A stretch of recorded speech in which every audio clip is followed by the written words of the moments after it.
Qu'est-ce que la robotique va changer alors dans ce secteur, le robot numérique?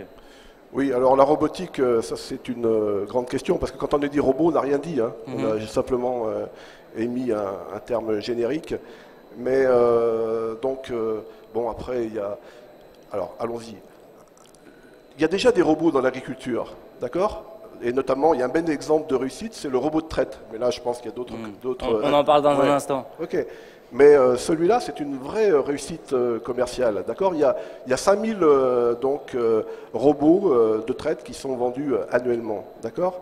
Alors, on dit par exemple que la robotique agricole, c'est le deuxième marché par rapport à la robotique de service à usage professionnel. Il y avait ce matin M. Bonnel, là, d'accord? Mais quand on regarde les chiffres aujourd'hui, deuxième marché potentiel de la robotique de service à usage professionnel, mais aujourd'hui, quand on regarde les chiffres, finalement, toutes les ventes de robots, c'est des robots de traite, d'accord? Donc, dans le domaine de l'élevage, où il y a effectivement des robots de traite depuis les années 90, robots pour ensuite nettoyer, pousser les aliments, etc. Ça, c'est les années 2000. Et robots, dernièrement, donc dans les années 2010, c'est le robot de distribution d'aliments. Voilà. Mais ça c'est de la robotique qui donc a été développée. Pourquoi dans le domaine de l'élevage? Parce qu'effectivement, il y a des tâches pénibles, 7 jours sur 7, des tâches astreignantes, etc.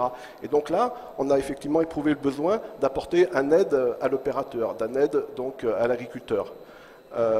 Bon, donc ça, c'est un plus de la robotique, d'accord? Encore plus généralement, vous avez dit que vous étiez sur le terrain, les agriculteurs, les industriels de l'agroalimentaire que vous rencontrez, aujourd'hui, ils vous demandent quoi? Ils vous demandent comment est-ce qu'on produit plus, comment est-ce qu'on produit mieux, comment est-ce qu'on améliore la qualité de vie des agriculteurs? Oui, comment on arrive à mobiliser de la main-d'œuvre qu'on ne trouve plus. Comment on fait face au fait que depuis entre 1993 et 2010, on est passé de 700 000 exploitations agricoles à 400 000. Donc comment on fait effectivement par rapport à ça? Comment on fait également pour proposer de nouvelles idées, de nouvelles solutions qui soient peut-être moins impactantes sur les sols, d'accord, en termes de compaction? Comment on fait pour développer des systèmes plus sobres, moins gourmands en énergie? Et peut-être que par rapport à ces questions générales, la robotique peut apporter des réponses. Mais elle ne sera pas la seule, et surtout pas. Aujourd'hui, il y a autant d'intervenants que de définitions du robot. Alors pour vous, c'est quoi un vrai robot? Le robot agricole que vous attendez, c'est lequel? Oui, alors, bon, c'est certainement... Robot agricole ou robot agriculteur d'ailleurs? Oui, alors robot. En tout cas, pour moi, que les choses soient claires, ce n'est pas demain la veille que le robot ou l'engin partira le matin à 8 h de la ferme et reviendra à 8 h le soir. Ce serait trop simple. Non, ça, vous n'en faites pas. C'est pas pour demain matin, c'est ni pour après-demain, et peut-être que c'est pas souhaitable du tout. D'accord? Ceci étant, entre une plateforme ou un GPS, etc., qui est capable de s'arrêter donc en fonction d'un obstacle, bon, ça c'est aujourd'hui ce qui est disponible.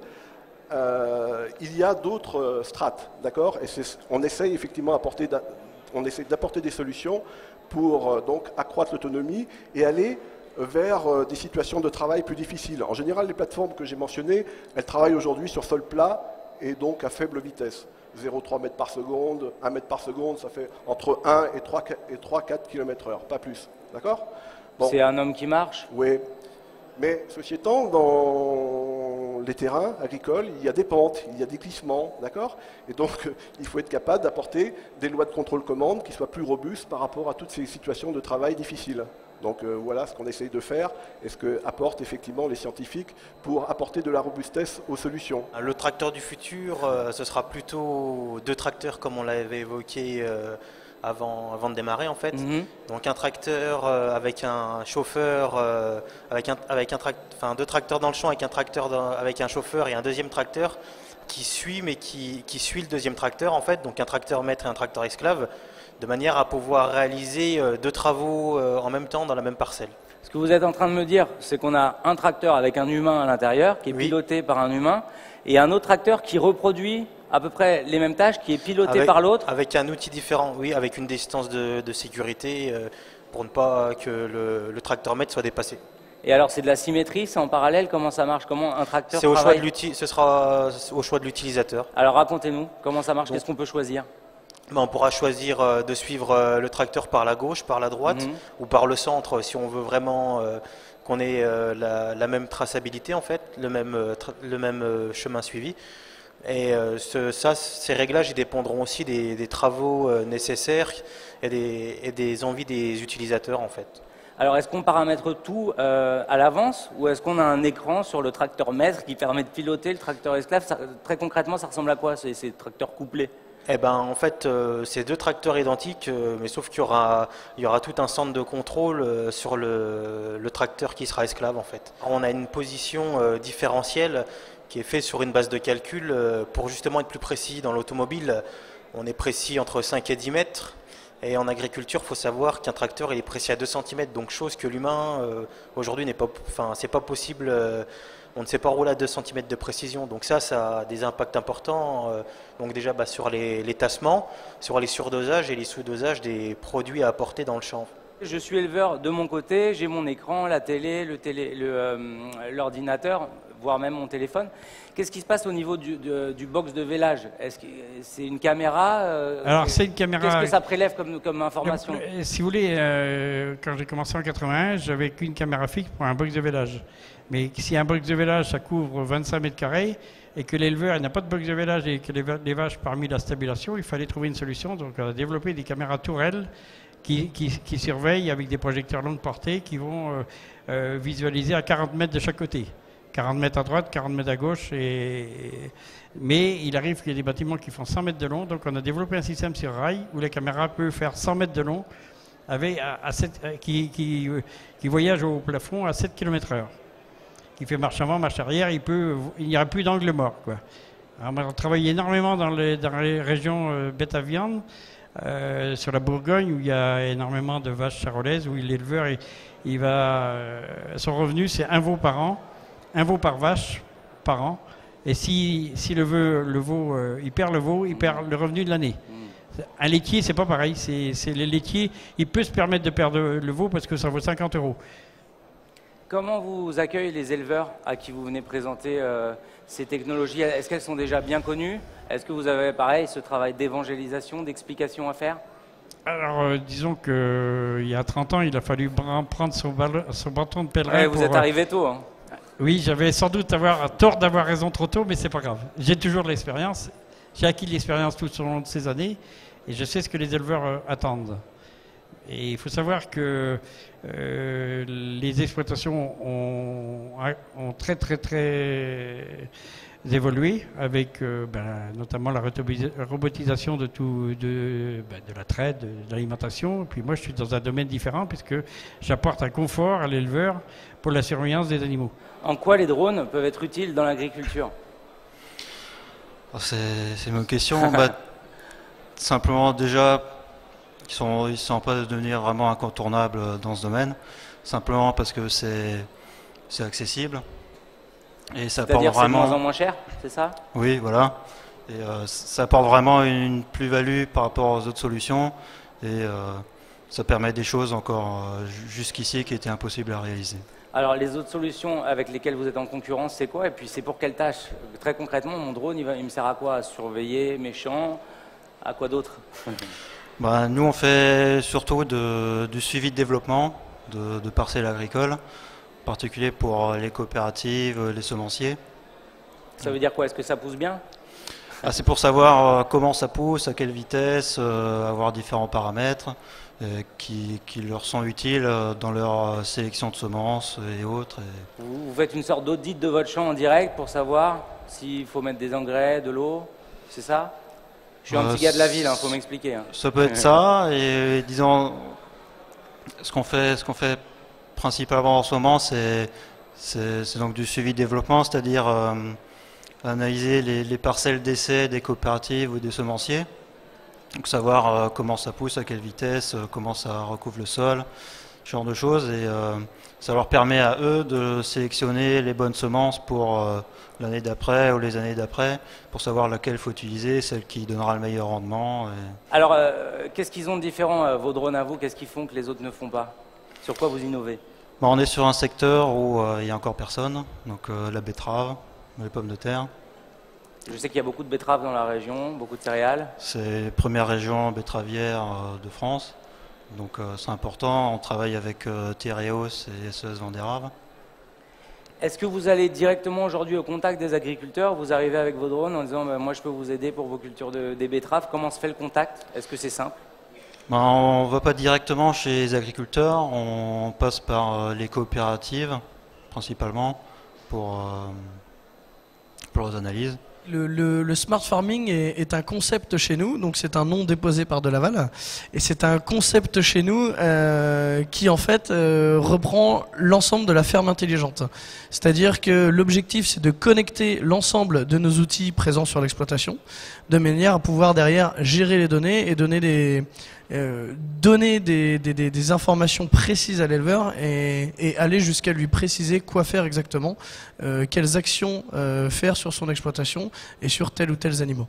Donc c'est une sorte de hub du fermier connecté, de l'agriculteur connecté. C'est exactement ça. Le projet Smart Farming est regroupé dans son ensemble autour de notre logiciel qui s'appelle Delpro et qui permet de connecter l'ensemble des installations de l'élevage pour justement gérer toutes ces données. Et toutes ces connexions font qu'on recoupe les informations et que derrière, du coup, on est capable de préconiser des actions à l'éleveur. Alors donnez-moi des exemples. Déjà, qu'est-ce qu'on va relier à ce hub très concrètement? Quels objets connectés? Quelles machines? Alors on a parlé des robots tout à l'heure, hein. On a parlé des robots de traite, donc ça fait partie de la première machine connectée dans un élevage robotisé. Aujourd'hui on a aussi de plus en plus de ventes de robots d'alimentation, hein, où on va venir apporter la ration en direct sur la table d'alimentation. Donc là ici un exemple très concret serait de corréler en fait les kilos de matière sèche apportés, donc en fait l'alimentation apportée aux vaches à la production qui en découle. Donc c'est un élément extrêmement concret où l'éleveur regarde ce qu'il donne et derrière ce qu'il reçoit par la production laitière, ce qui en fait derrière ça paye. Dans l'agriculture aussi, on voit arriver ce big data avec des données qu'on n'avait pas avant, auxquelles on ne pensait pas, que maintenant on va pouvoir analyser pour augmenter la production. Est-ce que, alors évidemment on parle de production, mais quel impact aussi sur le bien-être des animaux? C'est une question dont on parle de plus en plus aujourd'hui. Alors, je reprends la première question Ouais. pour le Big Data. Alors, pour le Big Data, effectivement, Delaval, il faut savoir que Delaval a acheté en 2013 une société qui s'appelle Uniform Agri. Donc, pour la zone ici, en fait, c'est un concurrent à Isagri, donc qui gère des données informatiques. Et on a spécifiquement acheté cette société puisque justement, au sein de cette société, il y avait une start-up qui s'appelle Derry Data Warehouse qui permet justement de gérer le Big Data et de gérer les données. On sait que c'est également une filière qui sera en très fort développement dans le marché de la production laitière. Et donc on est effectivement positionné là-dessus pour pouvoir gérer des grosses bases de données en termes d'informations sur la zootechnie, la reproduction, l'alimentation des animaux, la production laitière, etc. Donc effectivement, aujourd'hui, ça fait partie des objectifs que de développer le big data pour toujours améliorer les performances en élevage laitier. Concernant la deuxième question, s'agissant du bien-être animal, effectivement la robotique apporte un réel bien-être animal. Aujourd'hui on a été habitué depuis très très longtemps à traire les vaches matin et soir, mais il faut savoir que dans le milieu naturel, à l'origine, le veau tète sa mère autant de fois qu'il le veut dans la journée. Et aujourd'hui, le robot permet de ramener ça, c'est-à-dire que la vache se dirige au robot lorsqu'elle en a envie. C'est-à-dire qu'en début de lactation, lorsqu'elle a des fortes productions laitières, elle va venir au robot 3, 4, 5 fois par jour lorsqu'elle le souhaite. Et en fin de lactation, lorsque sa production est plus faible, elle pourra venir au robot moins de 2 fois par jour. Donc peut-être qu'une seule fois. Donc effectivement, la robotique aujourd'hui permet de coller et de correspondre en fait aux attentes, si on peut le dire, des vaches laitières et aux besoins des vaches laitières et en améliorant le bien-être animal. On parle beaucoup d'agriculture pour parler d'exploitation qui ferme, des difficultés des agriculteurs, de la difficulté du métier d'agriculteur. Avant de finir cette table ronde, j'aimerais qu'on fasse un vite tour de table, chacun son sentiment sur toutes ces nouvelles technologies, en quoi ça peut redynamiser l'agriculture française et est-ce que ça peut permettre de redévelopper des territoires qui étaient en difficulté sur cet aspect agricole. On peut commencer par vous, si vous avez ceux qui souhaitent parler, on a encore un peu de temps. On sera dans un milieu où les technologies seront de plus en plus présentes, mais après, je pense qu'on ne sautera pas un pas où on va supprimer du personnel et que tout sera vraiment automatisé, que les tracteurs iront tout seuls dans les champs. Là, on est vraiment dans une phase où on essaye d'optimiser les choses et où on essaye d'optimiser les choses et de rendre les choses à la perfection et aussi de protéger l'environnement, quoi. Pour ma part, pour le secteur des drones, c'est vraiment un niveau économique très important. Ça permet vraiment de faire beaucoup d'économies, améliorer le rendement. Et par exemple, un cas concret, c'est pour la betterave. Il faut savoir que pour un agriculteur, c'est pas extrêmement rentable. Et donc, les analyses, les drones permettent d'améliorer cela et permettent meilleur rendement et donc plus de bénéfices au final pour l'agriculteur. Et du pouvoir d'achat pour les agriculteurs, voilà, parce qu'on parle beaucoup de pouvoir d'achat. Jérôme, est-ce que vous souhaitez conclure ? Oui, je pense notamment pour le secteur de l'élevage laitier, c'est extrêmement important, en tout cas en ce qui concerne notre domaine. Faut savoir que éleveur laitier, en temps normal, c'est un boulot très dur. Il faut être présent à la traite à 6 h le matin, refaire la même chose le soir à 17 h, et y compris samedi et dimanche. Et aujourd'hui, on a de plus en plus d'éleveurs et de jeunes éleveurs qui s'installent et qui ont des épouses qui travaillent à l'extérieur, alors que c'était pas le cas forcément dans les années 60, 70, même 80. Donc aujourd'hui, on a des épouses qui travaillent à l'extérieur, les gens ont besoin de se libérer du temps pour être avec la famille, et puis aussi, on sait que le loisir dans notre société aujourd'hui prend de plus en plus d'importance. Donc aller à la chasse, aller au cinéma avec les enfants le mercredi après-midi, rester jouer aux boules entre les deux repas de la communion du dimanche, c'est tout bête, mais tout ça c'est important. C'est important, c'est important, c'est du confort de vie, et je pense qu'effectivement, si on veut donner envie aux jeunes de s'installer et de continuer d'avoir des vaches à la maison et de poursuivre l'élevage, et notamment l'élevage laitier, il faudrait effectivement qu'on continue à robotiser pour donner une qualité de vie aux éleveurs qui n'était pas celle qu'il y a 20 ans.